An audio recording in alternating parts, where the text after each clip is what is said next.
Hello, you're watching news from Kazakhstan. It is Thursday, November 8th. I am Nurbek Savitakhunov. More on the shocking story of citizens of Kazakhstan freed from slavery in Moscow. A week after their release, the Ministry of Foreign Affairs sent in a request, and the Kazakh embassy in Russia invited the people for a meeting to issue documents for their exit from the Russian Federation. The diplomats still did not comment on the situation and expressed no interest in where their compatriots lived all this time and what they ate. More from Moscow. Did the consul tell you that he didn't invite anyone? Are you an embassy spokesman? No, I was contacted by security guards. It's not the point. You're filming the embassy facade with a camera. It seemed this minor scandal in the consulate of Kazakhstan in Moscow would deprive the Kazakh citizens who were freed from slavery of the only hope to receive help from their motherland. They were freed from slavery already a week ago, however, nobody paid attention to them except the Russian social activists. However, on Tuesday, after the phone call to the consulate, the vice consul himself set an appointment with them. We need neither gratitude nor money, we only need your help. Turned out the embassy was pondering the question whether to allow the volunteer to a meeting with Kazakhstan citizens. The public figure was finally granted an access upon negotiations. The meeting resulted in the documents processed for departure, let alone material aid. Nobody expected to receive help while staying in Moscow until the lawyers worked to initiate a criminal case on charges of slavery. 2 hours of waiting, and here are the results. Upon returning to Kazakhstan, those released may address the police and initiate the criminal cases on charges of all the violations which occurred in Russia. What about receiving any kind of help or the temporary lodging? No, the embassy of Kazakhstan rendered no help. Have you asked for it? Yes, we did, but they avoided to respond. They were finally issued their IDs, however they still have to stay in Moscow for a bit longer. They are currently considered witnesses and victims in the criminal case of unlawful confinement, which was initiated following numerous appeals of public activists. However, the store owners Jansulu Istanbekova and Saken Kazabayev haven't been attending the face-to-face confrontation so far. An emergency occurred at 4:30 in the morning on Wednesday inside the mine of the ArcelorMittal company coal department named Kazakhstanskaya. 4 miners were trapped under collapsed rocks and spent 8 hours buried alive until they were rescued. Our reporters followed the rescue operation. Clear the way, clear the way. It took more than an hour for the mine rescue team to detect the location of 4 coal miners trapped underground. The source signal was received at 4:30 in the morning from the Kazakhstanskaya mine, where mine rock crumped the belt entry. At 5 o'clock, we were inside the mine communicating by tapping. We're clearing the rubble to find the trapped victims and help them get out. What's their physical condition? They're okay. Are they capable of walking on their own? Yes, they are. Vitaly Mikhailov spent 8 hours trapped in a concealed space under tons of rock. He describes his current condition as satisfactory. The first thing we did was securing air supply, and then we just sat there waiting for the rescue team. We communicated by tapping to confirm we were okay. Did you use the self-rescue devices? Yes, we enabled them right away in due order. Was there enough oxygen? Yes, there was enough oxygen to breathe. The 4 miners are currently kept under medical supervision. According to the Kazakhstanskaya mine manager, their health is in no danger. Meanwhile, the on-site emergency commission is investigating into possible causes of the accident. We took all the necessary measures. We started working in drivage to ensure safety drift. We were also prepared to provide air supply through metal conduit. Everything was set for air and water and food delivery. We wouldn't leave these people to their fate. The Kazakhstanskaya mine belongs to ArcelorMittal company. The coal department representatives that arrived at the accident scene declined to comment or venture a guess on the pit disaster causes. Meanwhile, during the past year, 12 people were injured in industrial accidents throughout the joint mining company's divisions. As for the Kazakhstanskaya's miners, the consequences of the 8-hour confinement are yet to be discovered. The office of Zerkalo newspaper in Temirtau was burnt down. There are no victims, but furniture and appliances were destroyed. Unidentified individuals had thrown a bottle with an incendiary mixture at 5:30 in the morning. Neighbors noticed the flames and called in rescuers right away. The fire in editor's office resulted in 2 burned premises. The most significant destruction was caused to the Zerkalo newspaper chief editor's office, while the journalist's room suffered partial furniture damage. The journalists tend to link the causes of the incident with their professional activity. The day before, one of the newspaper reporters was anonymously threatened. Meanwhile, the investigators are estimating the damages. There was no one in the editor's office at the time of combustion. Currently, we are conducting inspections to make a decision on whether to institute criminal proceedings. The probable cause is arson. The fire resulted in no injuries. A storm warning is still in effect in 5 regions of the country. A number of roads were closed in eastern Kazakhstan due to a blizzard and poor visibility. A commuter bus fell into a ditch on the Ust-Kamenogorsk-Barnaul highway. Luckily, no one was hurt. In the meantime, the Ministry of Emergency Situations is conducting command post exercises titled Winter 2012. Exercises were held at one of the Almaty's heating plants on Wednesday. Up next are other strategic objects such as heating plants and the airport. Will this winter be full of emergencies, and if so, how will rescuers cope, is explored in the next report. According to the scheduled exercise plan KplusTV 2012, a pipeline rupture occurred at the city power plant. 12 people were injured and a short circuit at the workshop led to fire breaking out.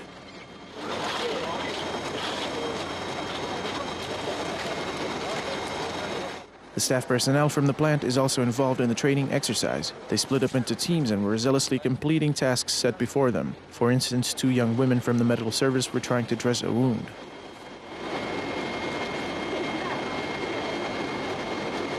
The initial emergency response takes slightly more than half an hour. The special service believes that this is more than enough to handle the emergency. Head of the heating plant assured that the personnel is always ready to respond to incidents, since they're quite common during work procedures.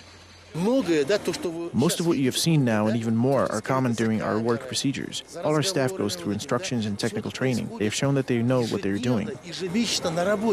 In total, training exercises involved 2 patrol units, 1 ambulance team, 2 fire engines, and even trade and food supply services of the city administration. However, the latter were never seen during the exercise itself. Kazakhstan's construction industry enters a new stage. From now on, a sign of quality is indicated by a certificate. Such distinctive tools are used for the first time in the country's rich history. A total of 15 designers, architects, and builders were awarded the certificate. Our channel was at the ceremony.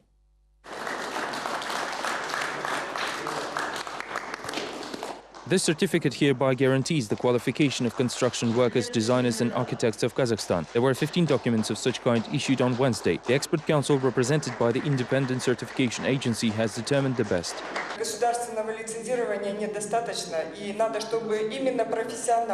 State certification alone is not enough, therefore it's very crucial to have the professionals evaluate those who will be forming the living environment, building houses and structures.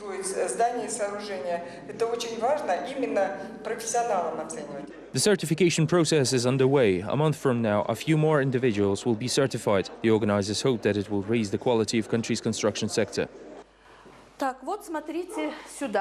Please take a look at the ceiling. Our residents had to patch this spot themselves. All of this fell through and we could even see the floor of the neighbors. Almaty resident Alla Zimova has been waiting the resettlement for 30 years along with her neighbors. The condition of an apartment block located in the center of Almaty is unsafe. Officials keep promising to provide new housing, yet the woman no longer trusts anyone. Why make an unreasonable trade? If they make us move from here, they should offer us something with better conditions. It makes no sense for me to move into the same kind of housing. Following the official part, the reporters addressed many questions to the newly certified workers. Besoba, the collapsed apartment building in Karaganda, was mentioned a number of times. The construction workers kept talking about the beginning of a new stage. However, none of them guaranteed against similar mistakes in the future. Ужас! Ужас! High-ranking organizers of the National IPO program are in high spirits. They are pleased with the population's level of investment, culture, and economic awareness. The number of retail investors is reportedly beating all projected records, although for some reason our own reporters are in no hurry to get in line at the brokerage firm. And the state machine sharks are quite obviously in a very good mood. They've all the reasons indeed, as the launch of the People's IPO went even better than planned. So far, we have registered more than 26,000 brokerage accounts, whereas only around 9,000 accounts have been opened for this service in the last 10 years.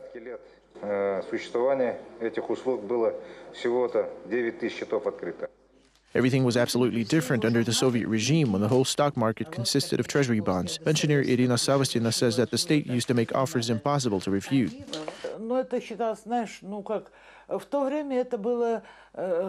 Back then, if one did not buy treasury bonds, one could be called a thief or labeled some kind of a wealthy peasant who does not have to care about these things. And just like that, one would be seen as a traitor. English teacher Bibola Alipay saved over $1,300 to invest into the People's IPO, but for some reason he's not rushing with opening an account. There should be a state or market sector, but there's no transparency. Many people do not know what is really going on there. This might seem at least a bit strange, since all leading companies in the Kazakhstan market promise common shareholders some impressive dividends. For instance, Kazakstan's oil managers voiced a yield that could reach up to 40% per share. Mukhtar Tayjan, a public figure and businessman, has his own understanding of the state of affairs. After all, Kazakstan's oil is still an affiliate of Kazmunaygas. The current debt of Kazmunaygas amounts to over $16 billion, and that is only Kazmunaygas. Compare that to the debt of the entire banking sector in the country, which amounts to $18 billion. Translated into a normal language, it appears that the IPO is above all a fundraiser, getting public funds into the companies, and only then possible profit for investors. Also of note, officials do not like to talk about gambling on the stock market, choosing to refer to it as carrying out operations. Barack Obama was elected U.S. president for a second term. The Democrats' victory was reported on by the most authoritative publications across the world. Obama won the vote in the key states of Ohio, Iowa, Florida, and others. His main opponent, Republican Mitt Romney, conceded defeat and congratulated his opponent. Kazakh leader Nursultan Nazarbayev also sent the re-elected president a message of congratulations. American diplomats living in Astana gathered in the early morning to watch the closing of polling stations in their native land. As our correspondents note, much like the election campaign, the event looked more like a show. Ballot boxes, bulletins, and complete freedom of choice were the attributes of an improvised voting session held by the U.S. Embassy in Kazakhstan at 6 o'clock on Tuesday morning. It was aimed at finding out which of the two competing parties, the Democrat Barack Obama or the Republican Mitt Romney, has greater appeal towards the citizens of Astana. Ribbons, balloons, bats, and even candies represent the American flag colors. If you look at the posters, you'll see that the Democrats are highlighted in blue while the Republicans are featuring red. Of course, sometimes you can tell the voting preference by color, but I wouldn't call it a criteria. Which color prevails in the percentage ratio? In my opinion, none of them does. What's your favorite color? It's blue. None of the Kazakhstan diplomats came to the embassy to cast a vote. It was either the early hours that discouraged them from paying a visit or the pre-election insult by the American mass media. Just before the E-Day, some of the U.S. journalists spoke against inviting the election observers from Kazakhstan. Situation in the United States now that you're seeing with a couple states making negative comments about election observers is all about domestic U.S. politics. This election is very, very hard fought with Republicans and Democrats each trying to get people to believe in their side. And there are some people, particularly on the Republican side, who believe. Most Americans see the current election system as outdated and requiring a major reform. The immigrant from Pavlodar, Nikita Kononenko, has resided in the United States for 18 years and witnessed the Bill Clinton, George Bush Jr. and Barack Obama elections. As compared to the United States, elections in Europe are a better example of following the democratic principles. Personally, I think that the U.S. election system needs a significant change. Meanwhile, the results of the ad-lib elections in Astana became no surprise. Barack Obama won by a landslide with 47 votes against only 8. One ballot was casted for the American comic actress Rosanna Barr, and another anonymous voter suggested Lady Gaga as a new U.S. president. In other news, MPs discussed a bill that would prevent clientelism and nepotism in the staffing policy. However, some MPs doubted the bill, even though they all approved it in the first reading. MP Dariga Nazarbayeva doubts that the law can eradicate corruption in state agencies. On Wednesday, the president's daughter and her colleagues were discussing amendments that could help select only the best of civil servants. You say that civil servants will no longer be promoted on the grounds of kinship, loyalty, and other things. Do you really believe this?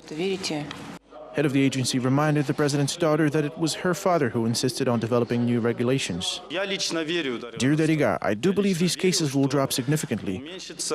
Also on Wednesday, the names of the most influential members of parliament were announced. One of the research agencies published the top list of powerful MPs and their career prospects. Unsurprisingly, the president's daughter is among the first, along with the speaker of the lower chamber, Nurlan Nigmatulin. Members of the parliamentary minority did not make it to the list. Perhaps this upset Azat Pirovashev, a representative of the political party Akzhol. On Wednesday, he voiced his complaint to the speaker, saying the latter should have corrected Vice Prime Minister Kenimbetov, who invited only members of the ruling party to discuss Kazakhstan's entry into the WTO and the customs union. The speaker speaker, however, immediately showed everyone who is the real force in the parliament.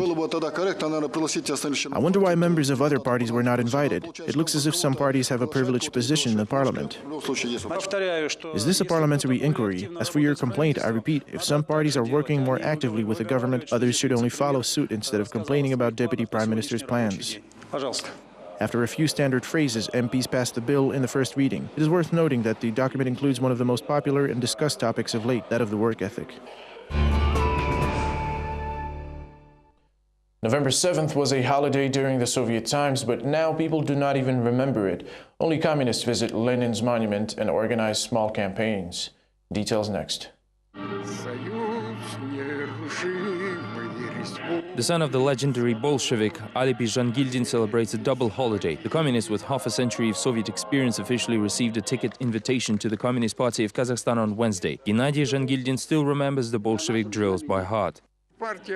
When I was young, if the party ordered, the Young Communist League had to comply. When I became a member of the Communist Party, we followed the statute and the code of the communists accordingly. The 95th anniversary of the Great November inspires the old but true Leninists to ally with Russia. The communist Vyacheslav Artemyev insists on the necessity of breaking the new myths about the leaders of the working class.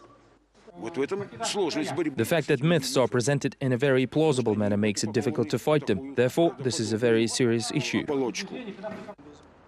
Hasen Kazhakhmet was also a pioneer in his childhood. However, once he grew up, Hasen converted into an anti-Soviet Kazakh. People like him were referred to as public enemies. He doesn't tolerate communists at all.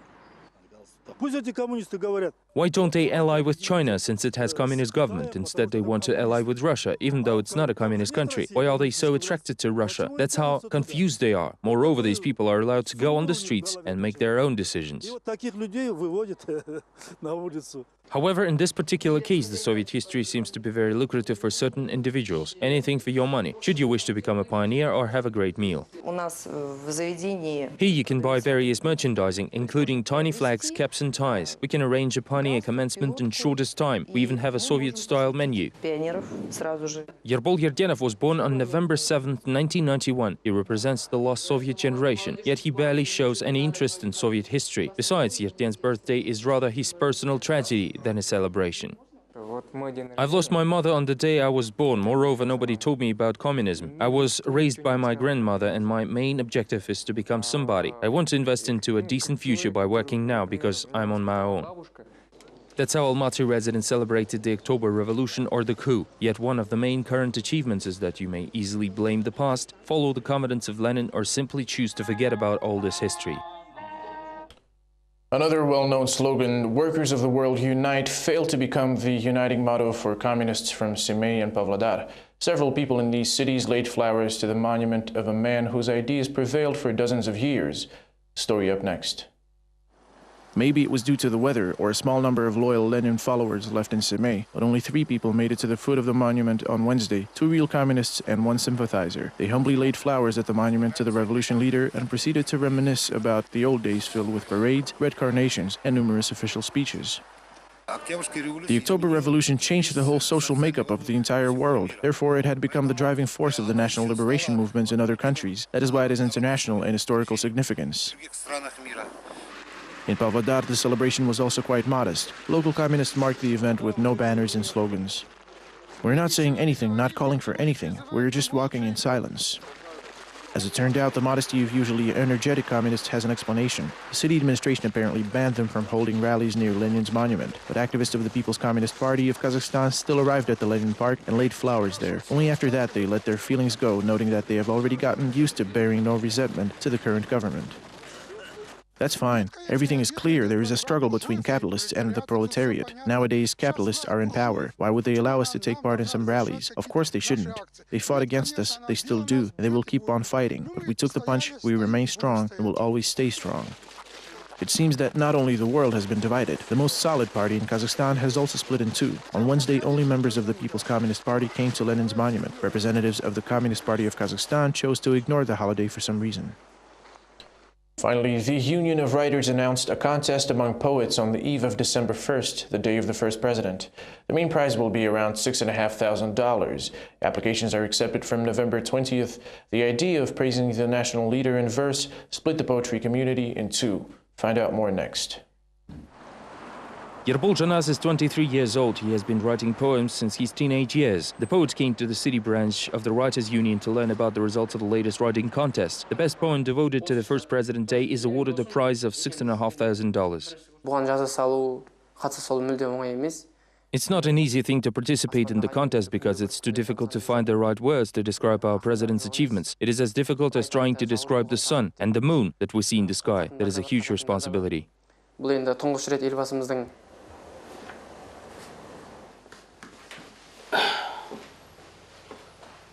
Nesibek Aytuli, the organizer of the contest, is an author himself. He recently became the winner of the state award. This brought about a lot of respect for him among the officials, and they willingly financed the idea of the December writing contest. Initially, we wanted to organize a poem contest, but there was little time left. We decided to organize the holiday just recently. That's why we thought it would be better to stick to short pieces of poetry. I expect a lot of ill wishes to call this bootlicking and a personality cult, but they are wrong.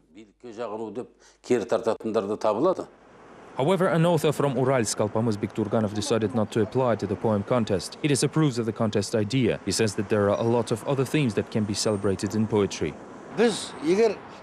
If there were a bootlicking world championship, Kazakhstan would be an absolute winner. The president himself probably doesn't care for the fuss, and most likely he's not even aware of the event. Everything is arranged by his team. I'm afraid that this trend can take us back to the Soviet times. Meanwhile, Yerbol Janaz received all the information about the poem contest. He has already come up with a mental picture of his future poem. If he wins, he plans to spend the prize of $6,500 on publishing his own collection of poems. That is all we have time for now. Thank you for watching. Goodbye.